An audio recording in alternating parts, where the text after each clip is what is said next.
Tonight is a big night for MAGA Republican Congresswoman Lauren Boebert. It is her Republican primary race, and we'll talk about that in just a little bit. But first, I want to play for you a video that was posted by her opponent on the Democratic side, so not what's going on right now. The Democratic primary is still going on in this congressional race, but he's also sort of preemptively running against Lauren Boebert, and his name's John Pedora, and he made a really clever campaign ad where, well, you'll see. Here it is.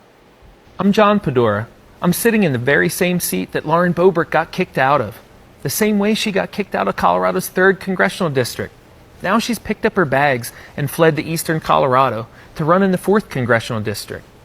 That's a race I've been running since May of 2023. Boebert's an opportunistic carpetbagger, and we deserve real leadership here in Colorado's 4th. Please, if you can, chip in $5, $10 today to make sure that we have the resources we need to win this race.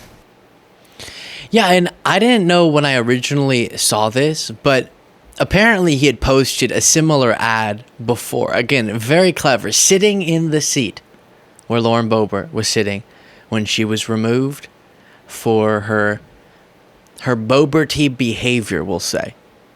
If you are not already, I would greatly appreciate you clicking that subscribe button to subscribe to the channel and support the work that we're doing. It's free, it's easy, but it makes a huge difference for us. Thank you so much. Back to the video. I'm sitting in the very same seat that Lauren Boebert got kicked out of, the same way that she got kicked out of Colorado's 3rd Congressional District. So why has she decided to drop out of her race and run here in the 4th? Well, it's not out of a love for us and our communities. It's not because she wants to fight for us in Washington. She's made that clear. It's just because she thinks she has a better chance of winning. That's it. She's using us for her own personal political gains. But this shouldn't come as a surprise. It sure as hell doesn't shock me. She has shown us time and time and time again who she is. We need a leader who cares about us, who knows our communities, our struggles, and will fight for us in Washington, not embarrass us and block important legislation from passing. That's why I'm running for Congress, because hardworking families have been abandoned by our leaders for far too long. We need equitable, meaningful change, and I won't stop fighting for us until that happens. And there it is. Again, so really interesting way to frame it. I have more to play for you. We will, as we so often do, check in on Kyle Clark on this big day, but it's fascinating how, to a point that I've made many times now, how a moment that was definitely embarrassing and representative of her character. Yes, the public lewd acts with her partner at this theater, but also, as I like to focus on a lot, the way she treated staff members. Do you know who I am? Flipping them off, right? That's a character indicator. But I also sometimes find myself being upset that people don't focus on all these other stories with Lauren Boebert and how, and it's just the way that politics works, the way that media works. So I'm not going to fix all of this on this show, but there is not the same attention just given to the general bad policy stances of her. And I'm happy this ad did that, right? It started with the salacious, interesting, I'm sitting in the seat where she was doing whatever and having too good of a time, but also time and time again, she's voted against progress, and he put up examples of that on screen. So badly is her policy record that she has attempted to take credit for Biden's voting against legislation that invested in her community and then turning around and acting like she supported that legislation, calling some of Biden's agenda items massive failures, and then again trying to take credit for funding that was allocated because of that legislation. And so those things are so important, and actually more important in the lives of Lauren Boebert's constituents, the one she's abandoning because she's leaving Colorado's 3rd. It was too hard of a race for her, and her potentially future constituents in Colorado's 4th. Yes, she's an embarrassment, and maybe that's what we have to focus on to get people to vote her out. Hopefully it actually doesn't look like that's going to happen, at least in this primary, but I wish our national conversation could shift toward policy, because as I've said before, the second we have just very level-headed policy conversations comparing the MAGA agenda to Biden and Democrats, the vast majority of the country, if they could just see that in a pretty objective way, a list of the actual policy records of the two, Trump, Biden, and what they want to do going forward, this election would be the easiest thing ever. Unfortunately, we do get distracted, though, and right-wing media is dedicated to doing that every day. But here's some CBS reporting about this race tonight. Again, the Republican primary race in Colorado's 4th, where Lauren Boebert is attempting to her time in political relevance. Report Theo reporting in Colorado today following a highly contested race. Republican Lauren Boebert is top on the ballot today, and she currently represents Colorado's Congressional District 3 over on the western slope. But today, she is one of 6 Republicans who are competing for the seat representing Colorado Congressional District 4. And it really isn't a home run for her. And here's why. So political experts say nearly half of voters in this district are in Douglas County, where Republicans are less MAGA and more mainstream. So while there are nearly twice as many Republicans as Democrats here, Trump only won Douglas County by 7 points back in 2020. We also know Boebert is a big Trump supporter. So for her, it's really going to be those unaffiliated voters who are likely going to be that deciding factor for her. And they outnumber Republicans and Democrats here in this community and CD4.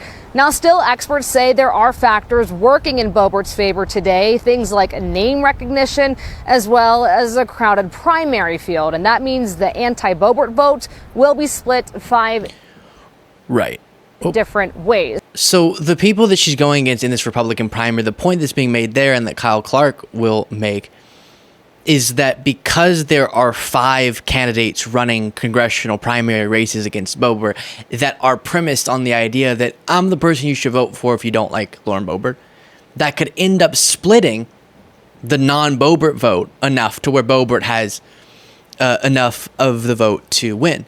And if one of them had coalesced support around them and the others weren't in this race or weren't relevant to the race, then maybe it would be more likely to go differently. But we could see Lauren Boebert just easily get a clear majority, so the splitting of the non-Boebert vote wouldn't really matter.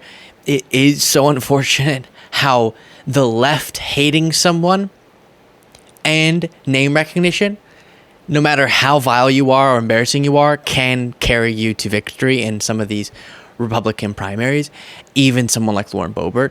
And what we've been following is initially this race looked really bad when she arrived. You're jumping over to a different district for political reasons, but the, I guess, work she's been doing to win people back over is actually making a difference. And then you have the addition of the splitting of the non-Boebert vote, and she could end up winning. Oh, gosh. And that was the reason of her move. It looked like she was going to lose to Adam Frisch in the Colorado's 3rd race, and so she moved, and it may have been the correct calculation, even though at different moments it's looked shaky. And here's Kyle Clark making the point that I was previously making. The most closely watched primary in Colorado on Tuesday night may not be particularly close. It appears Republican Congresswoman Lauren Boebert and her opponents all believe that she has a sizable lead in this race. The new safer seat she has moved to after nearly losing her last safe seat, it's the most Republican congressional district in Colorado, less than 20% Democrat. So highly likely the winner of this week's Republican primary will win the general election in the 4th congressional district. That represents Doug Coe, Loveland in the Eastern Plains. I'll be watching to see who exactly it is who sends Boebert back to Congress, assuming that happens. If she wins the primary comfortably with well more than 50% of the vote, then it's the Republican primary voters who have sent Boebert back to Congress. If she wins with well less than 50%, then it's really 5 people who are sending Boebert back to Congress. The 5 Republicans running against her who refuse to sit down and come up with one candidate who might win a one-on-one race. If there really is an anti-Boebert majority among primary voters and her opponents decide to split that majority amongst the 5 of them, then they have made the choice to re-elect her. I asked several of them about that on this program, and each said, well, it's the others who should drop out and let them be the one to take on Boebert head-to-head. Today's Republican leadership in Colorado is so diminished and splintered, there is no one figure who can get a bunch of Republicans in a room to sort these kind of things out. Now, some might call that a backroom deal, and they'd be right, and they happen all the time in politics, especially when there are 5 candidates who all want to defeat one candidate and they can do basic math. Yeah, so it'll be really interesting to see, is there a majority anti-Boebert vote that doesn't prevail because of the splitting of that vote? And will Boebert just win with a plurality, but not a majority? Or will she win with majority? I think either way, what we're seeing here is a point that we've come back to time and time again. Even with everything that Boebert has faced, just like everything that Trump has faced, she could stay in her position of power. Marjorie the Greene's going to easily likely stay in her position of power come November. And that is proof that, guys, we have to reject the Republican Party until this is no longer it, right?